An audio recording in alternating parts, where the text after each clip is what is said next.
ஏரல் வட்டாட்சியர் பணியிட மாற்றம் செய்யப்பட்டிருக்கிறார். விவரங்களோடு இணைகிறார் செய்தியாளர் சுடலைமணி. விவரங்கள். நிச்சயமா சுதர்சனா, கடந்த 4 தினங்களாக தொடர்ந்து பெய்து வந்த கனமழையின் காரணமாக தென் மாவட்டங்களில் பல்வேறு பகுதிகள் என்பது பாதிக்கப்பட்டிருந்தது. இதிலும் குறிப்பாக தூத்துக்குடி மாவட்டத்தில் உள்ள ஏரல் பஜார் என்பது இந்த பகுதியிலேயே மிகவும் பிரசித்தி பெற்றது, பிரபலமான பஜார் ஆகும்.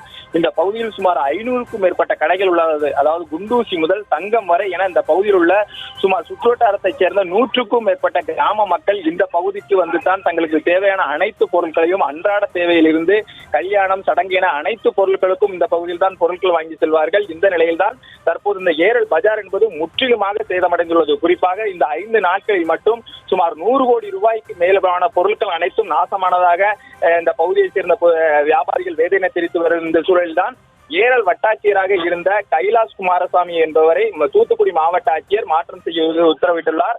இது குறித்து இந்த நிலையில் தற்போது அவருக்கு பதிலாக திருச்செந்தூர் ஆதி திராவிடர் நலத்துறையில் வட்டாட்சியராக இருந்த கோபாலகிருஷ்ணனை தற்போது இந்த ஏரல் வட்டாட்சியராக பணியிட மாற்றம் செய்து மாவட்ட ஆட்சியர் லட்சுமிபதி உத்தரவிட்டுள்ளார்.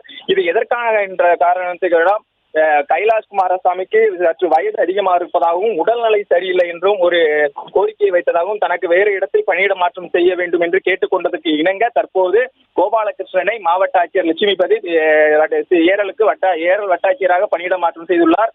ஏற்கனவே கோபாலகிருஷ்ணன் ஸ்ரீவைகுண்டம் பகுதியில் வட்டாட்சியராக இருந்து இந்த பகுதியில் பல்வேறு பணிகளை செய்தவர். தற்போது இது குறித்து அவரிடம் கேட்டபோது அந்த வட்டாட்சியராக பணியேற்றுள்ளதாகவும் தொடர்ந்து இப்போது மக்கள் தேவையான அனைத்து தேவைகளையும் பூர்த்தி செய்வதற்காக தாங்கள் பணியை தொடங்கியுள்ளதாகவும் அவர் இது குறித்து நாம் கேட்டதுக்கு தெரிவித்துள்ளார்.